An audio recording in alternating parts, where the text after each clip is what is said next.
pleural fluid. So, napaka-importante that we need to properly, of course, apply proper PPE, and definitely, kailangan kapag suspected for diagnosis tuberculosis or TB, make it sure that you're going to wear N95 na mask. Okay? So there should be a proper ventilation and safety consideration, no? If we are going to culture yung tinatawag nating Mycobacterium tuberculosis suspected patient, lalong-lalo na yung ating sample. Now, these are some example of what you call the specimen sample that we can use in isolation ng ating tinatawag na Mycobacterium tuberculosis. Expectorated sputum, normal saline nebulized sample, transtracheal, if that is aspirated dito, no? Or BAL, then we have the laryngeal and the FNAC, or tinatawag nating fine needle aspiration biopsy, and that depends on what you call now the sample, kung saan identify yung ating infection. Lalong-lalo na, halimbawa sabihin natin, with these particular body fluids. Okay? So, pwede rin ang pleural, gastric, cerebrospinal. If there is suspected tubercular meningitis, no? Most of the time, kapag CSF kasi, they're looking forward for tubercular meningitis. And there is a certain particular morphology, at the same time, structure ng ating CSF, no? Ano yung tsura niya kapag ang suspected patient natin ay may tinatawag na meningitis related to TB, or ang tawag doon, tubercular. Then after that, we have the stool and urine sample. Kaya pwede natin ma-isolate ang MTB, particularly sa urine, and even body tissues. Okay? Then these are the acceptable specimen sample, digestion, and contaminating agent. Actually, if you are going to process the sputum sample, make sure that you are going to use what you call a digestant para ma-concentrate natin yung bacterial sample in the sputum and not the mucus. The purpose of NaCl or N-acetyl-L-cysteine, NaLC, kapasana, is to be able to digest the fatty acid, and therefore, we can be able to extract the sample per se. And therefore, this is one of the best liquefying and mucolytic agent, no? Na ginagamit natin. Paano gagamitin yan? Ilalagay mo lang sa sputum sample, mix, then centrifuge in a high speed. Then afterwards, yan ang gagamitin natin for culture. That the culture will take place 2 to 6 weeks. Now, when do we report negative for culture? Pag sa mga sample natin, 48 hours sa normal. Pag mga MTB patient suspected 2 months or 8 weeks. So it should be reported 2 months or 8 weeks. Alam niyo ba, ito yung isa sa dahilan kung bakit kapala niya ang fungi. They are called slow growers. That is accordance to the Ruthnion's group of what you call now tuberculosis na i-discuss ko mamaya. Kaya nga madami ito. Another, we have sodium hydroxide, the contaminating agent lang, and benzalkonium chloride that this actually helps digest and decontaminate. Oxalic acid, we have also used to decontaminate, particularly Pseudomonas aeruginosa from cystic fibrosis patient. Kasi most of the time, ito ang ginagamit natin dyan. Now, for the concentration procedure, kailangan high speed, no? So that we can able to collect the sample and we can acquire the bacteria in that particular sample after digestion. Ginagawa natin ang digestion prior to culture. Okay? Next, after that, we have how are we going to identify? Acid fast staining is one of the best ways. Coupled with fluorescent stain with using the fluorochromes. After that, we can perform culture medium, then tuberculin testing, biochemical tests of confirmatory test, detecting or differentiate other mycobacterium, and antimicrobial susceptibility test. Ang X-ray, pagdating sa mycobacterium, is just screening but not confirmatory. But in some other laboratories, of course, one of the reference method is actually acid-fast bacilli stain. Okay? Followed by culture. Next, after that, we have the smear preparation. Pag gagawa tayo ng smear, 2 by 3 cm, yan ang length, no? Yan ang size ng ating smear. Subject for what we call now staining and battlefield method ang gagamitin natin on how we can able to read the sample. Then after that, these are some results na pwede magkaroon ng false positive and false negative. Lalo na limbawa pag saliva, definitely false negative yan. Clearness, no? Dirt or artifacts, halimbawa sabihin natin, pwede magkaroon ng false positive yan. Two-tip or two-tip, pwede false negative. So those are some things that you can consider. Then at the same time, staining, alam naman natin to. Remember carboxyl primary stain, that's the red. Followed by acid alcohol, which contains concentrated hydrochloric acid and absolute alcohol. Followed by secondary stain, the methyl blue or malachite green. That's why the positive result, red bacilli against blue or green background. So that's actually for what you call now Kenyans called or Zilnielsen method. Then afterwards, we have also yung ating other methods, Pappenheim's Mycobacterium leprechaude and stigmatis, Baumgarten's Mycobacterium leprae and tuberculosis.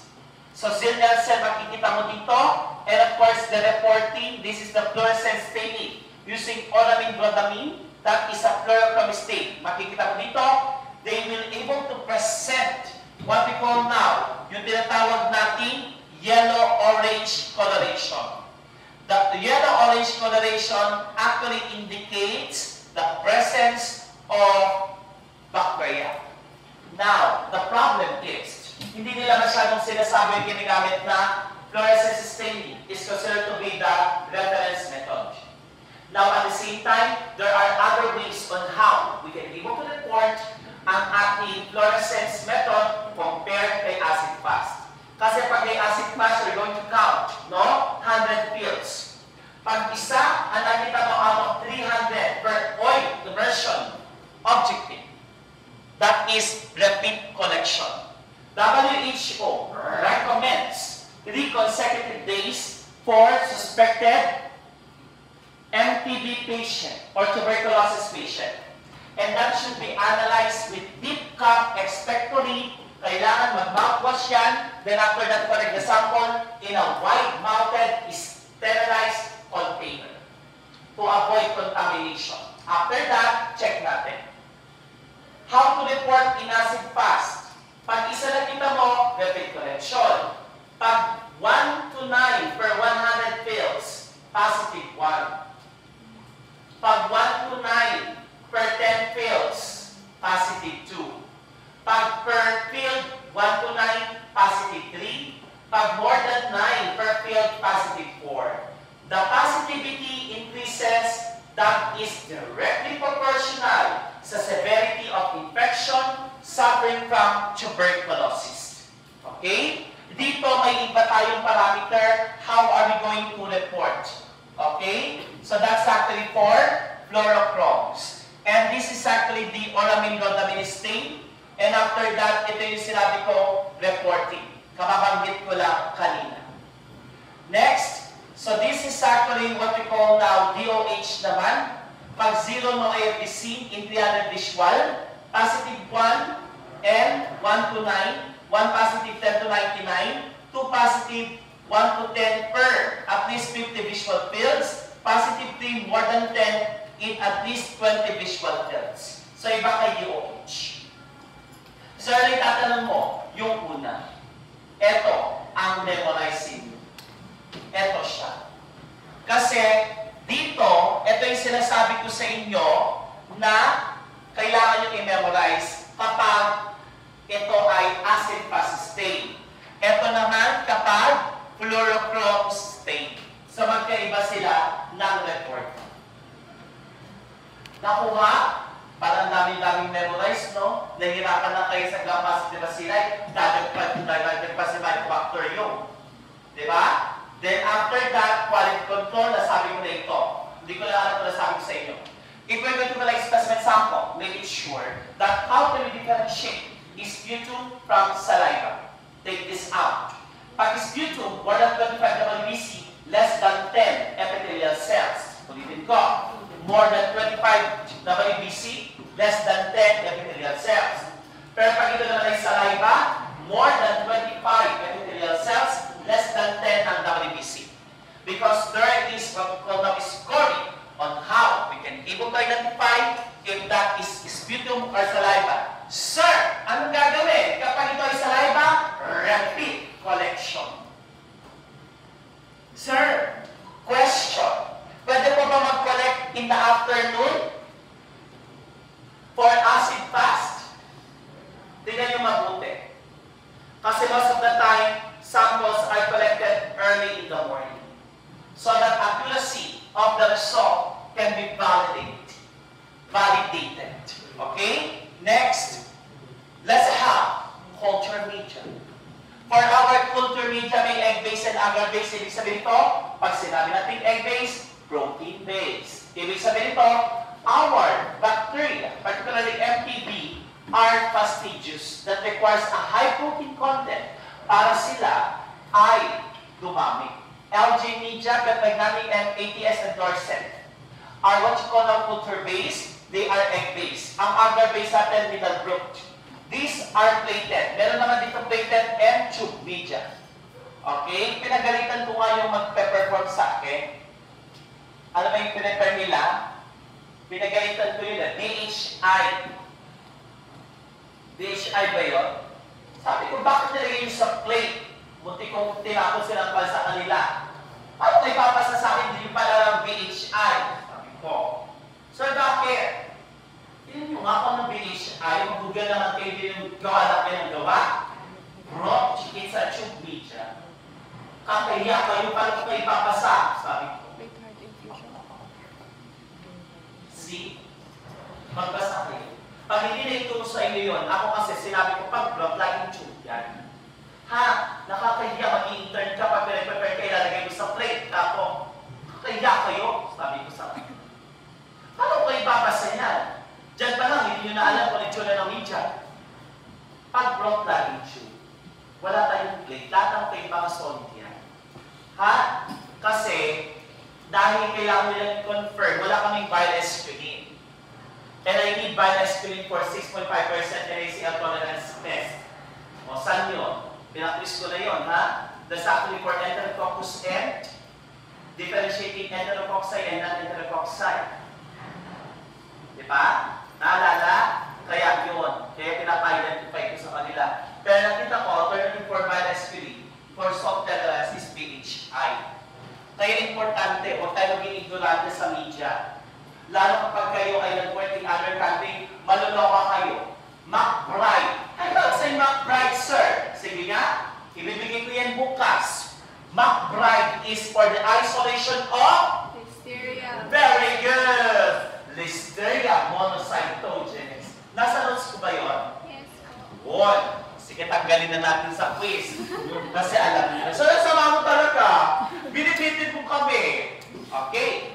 So, dapat alam natin ha, importante na alam natin ang itsura ng media para sa gano'n, kapag nag-prepare tayo, hindi natin alam. No? Ayoko naman na maging limitado lang naman yung alam natin dito. Now, pag culture media sa LJ, this is actually color green na tube media. That is may slant pa nga, no? That's actually slant and butt media. And at the same time, it contains the following. It contains a certain particular enrichment like eggs, salts, and glycerol potato. If we're going to compare, paano lang sila ni LJ and ATS, yun nga lang sa ATS, walang salt. Then we have the middle group, meron siyang oleic acid and serum. Now, this is actually our LJ. Makikita mo yung itsura ng ating MTB na breadcrumbs or cauliflower. Yan. That's actually cauliflower morphology. They are actually what we call now yung tinatawag nating luxuriant, no, colony, or yung tinatawag nating eugonic growth. That's actually for Mycobacterium tuberculosis in LJ media. The color is green because the indicator is malachite green. Yan. Actually, ang malachite green naman talaga sa ating mga, of course, the media ng tuberculosis is to inhibit the growth of some gram-positive bacteria. Okay? So yan ang ating LJ Media. Then after that, we have the Middlebrook Agar. Ang Middlebrook is plated. Pero may isang Middlebrook 7H9, I think, is a liquid media. May isang liquid media sa kanila. And at the same time, these are your Middlebrook Agar. Then we have also our, of course, all media contain malachite to suppress the gram-positive organism. We have the Septi-Check. Ang Septi-Check, dalawa yan. Pwede nating pagsabayin yung sample to identify, no, yung ating bacteria na fastidious, na gram-positive, o kaya, halimbawa, respiratory infection, halimbawa, Haemophilus, and Mycobacterium. So, dalawa sila magkasama. Kaya tinawag siyang paddle and liquid media is an example of Septi-Check. Then, there is an LJ and chocolate agar magkasama. Parang ganito siya. Okay? So, halimbawa sabihin natin, hati siya, may LJ, meron isa, chocolate agar, for isolation of some respiratory agent infections. So, that's actually the purpose of what we call now, yung tinatawag nating Septi-Check system. Then, isolator naman, centrifugation para ma-separate natin. Then, after that, subject for automatic culture. That is isolator lysis centrifugation system for isolation ng ating MTB. Then, ito yung ating mga different culture media na i-memorize nyo. Sorry, ang dami naman yan, sir. Huwag naman ganyan magbiro. Okay. Tingnan natin. No? Kaya sabi ko, hirap mag-medtech, di ba? Yung importante lang. So, halimbawa sabihin natin, ano bang importante dyan, sir? Ituro mo, wag na kaming pahirapan. Halimbawa, ATS and LJ media, okay? Hindi ko napapamemorize yung composition, okay? Then, ang Middlebrook 7H10 and 11, pareho silang defined salts. Pero, ang 7H9, I think, is, ito yung broth, ang pagkakalam ko. And they are used for Bactec, no, 13A, nakalagay dyan. Ang bago is Mitchison Selective 7H11 at may Middlebrook 7H10, which is selective for Mycobacterium tuberculosis. Makikita mo that there are some inhibitory agents. Like halimbawa, no, ang ating mga polymyxin B, nalidisig, trimethoprim, for some other gram-positive and some other gram-negative bacteria. Okay? So, yan po ang ating tinatawag na Mycobacterium media. Huwag na ito. Bubula-bunga nyo. Pero kung gusto nyo, okay lang. Laban! Sige! Yung colony kasi nga, most of the time, one of the most common way on how we describe, katulad kanina, sabi ko sa estudyante ko, naawa ko, sabi ko na magbabagsak sila. Sir, hindi namin alam yung bacteria. Na-identify yung kaya nyo yan. Inawin nyo ba? Yes, sir. Proteus. Hindi! Sabi ko. Sabi nyo, may stress ba? Wala o. Bakit Proteus? Awiin nyo. Yun ang kasagutan. Hindi nila alam. Ang amoy, nung naamoy ko siya kahapon o isang araw, ang amoy kasi niya is fruity odor. Sutumonas! Kaloka! Sabi ko, paano kayo matututo niyan? O, sutumonas. Sabi, pagkamoy ko pala ang bango. Ganun, nagparimig na ako kahapon. Habang ginagay ko sila, naawa na ako. Nagkaroon na ng contamination kasi yung TSI nila K over A. Sabi ko, dapat K over K yan. So, verify nyo na lang. Baka may contamination. Ganun yun. Pag pinaamoy ko, ibig sabihin, hindi yan airborne. Ha? Kayo naman, wala silang tiwala sa akin eh. Amoy yung airborne. Tabi amoy yung. Naamoy na ako kasi, kahit na ma-perfect nila yung bagsak pa din. Bagsak pa din. Sabi nga sa akin dito sa Pasay kanina, ano ka ba sir? 106, kung mo na paasahin. Ibagsak mo na yan. Ano na babagsak sila? Paasahin mo pa ako na sir. Please tell them. They focus on other subject, not in your subject kasi wala silang mapapalasin. Yung photo din. As simple as that. As simple as sabi ko. Ikaw naman. Alam mo naman, Kaluya, tahirap yung subject, di ba? Bagsak mo. Kaya gusto ko na sige, banta kayo. Ay, hindi, sir. Wala po tayong curving. Whatever the students' assessment is their assessment. Di ba ma'am? MTAP ay seminar, dalawa lang pumasa, hindi nag-adjust si Sir Fitz. Oo, doon ako natakot. Kung dalawa lang ang pinasa ni Sir Fritz. Sabi ko, Sir Fritz, ano gagawin natin? Hindi ako nag-adjust.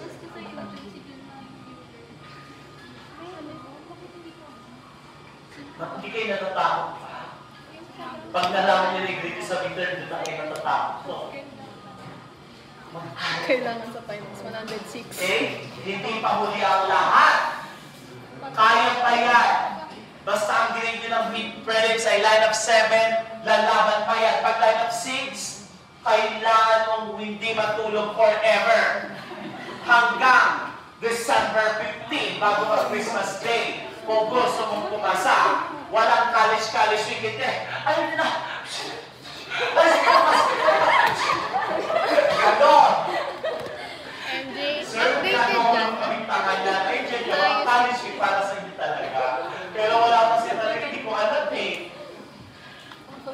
Kaya naman, in fairness kasi, o katulad niyan, yung laboratory exam, ang IS 23 out of 25. Pero gagawin ko, may naka 23. Tapos may 6, may 8. O paano kayo papasan yan? Eh, may naka 23 nga. Tama ba ako? Oo. Ay, oo nga, sa may naka 23. Baka sa nagdaya yun. O i-reassess natin siya. I-reassess ko siya. Kung nagdaya, baka nagdaya ka naman. Pero hindi. Kasi madali lang naman yung laboratory. O dapat ginalingan nyo doon. Sa'yo nakatingin ang... Oo.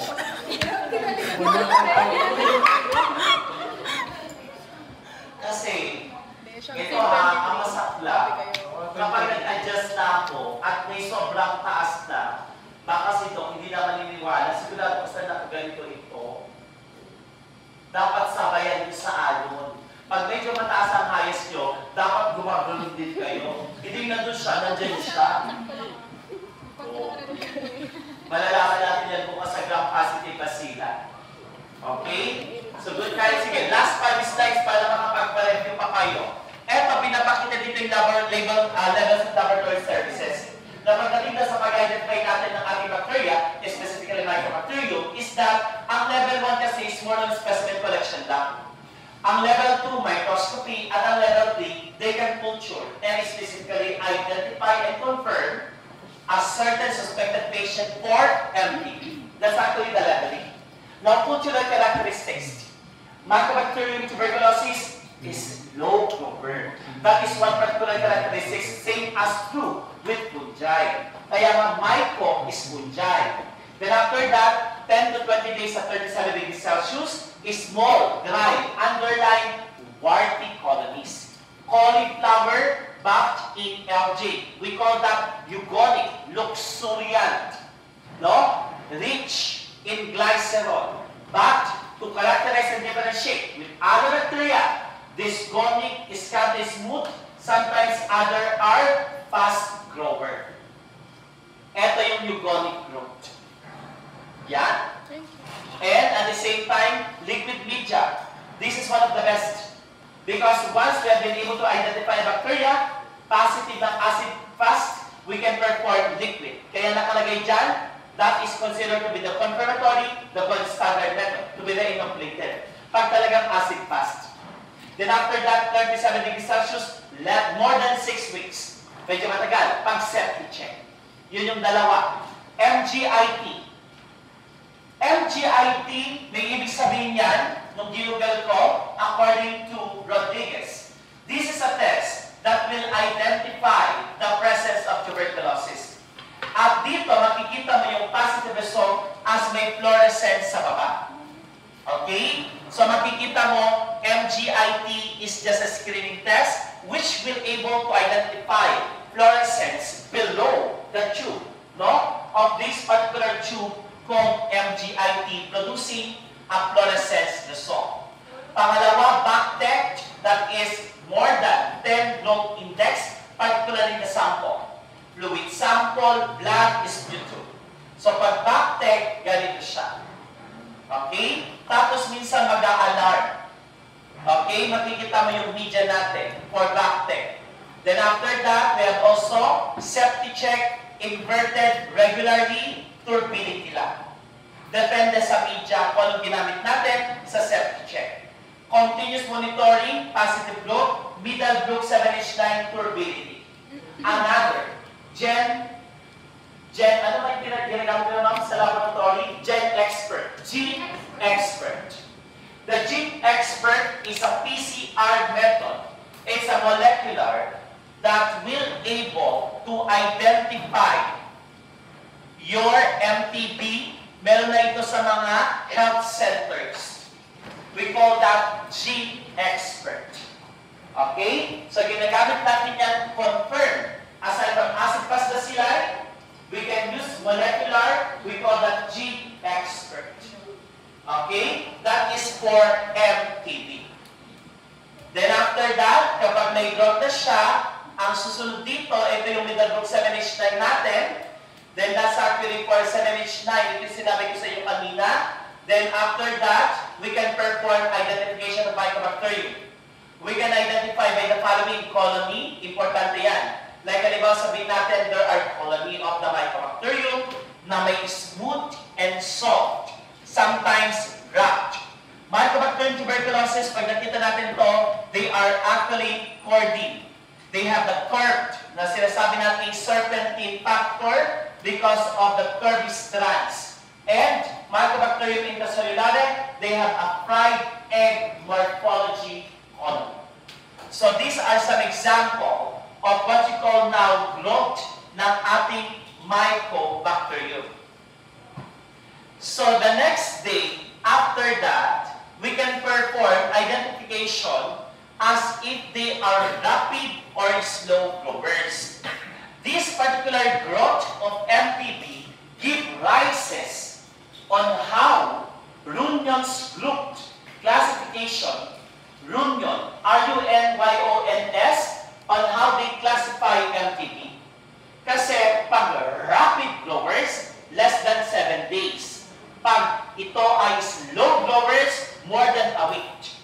And one good example ng ating slow are your MTB, bovis, abium.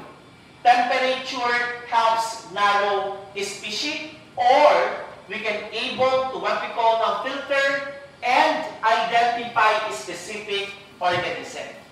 Another way on how we can differentiate bacteria are the reaction in the light. The term photochromogens are bacteria that produce yellow pigment when exposed to light. Tawag dyan, photochromogens. Pag is photochromogens, they produce pigment both in the light and in the dark. So parang halimbawa ikaw, lights off, lights on, both is photochromogens ka. Nakuha? Pero pag gusto mo lights on, ayan, photochromogens. Para mag-produce sila ng pigment. Pero pag walang pigment, non-chromogenic. Non-chromogen ang tawag doon. So pagka dito na lang tayo, kasi yung susunod natin is the schematic diagram. I-explain ito bukas at paano natin identify ang ating tuberculosis by tuberculin testing and biochemical test. That's all for today. Announcement. Tomorrow, magdala ng PPE. I-check pa rin natin yung media nyo kung ano yung positive result para makita nyo dahil mag-explain ako konti. After that, ituloy natin ang laban. Quiz, tapos discussion. O gusto yung discussion muna para babalay nila nyo tapos quiz. Quiz. Ah? Quiz muna. Quiz muna. Any questions?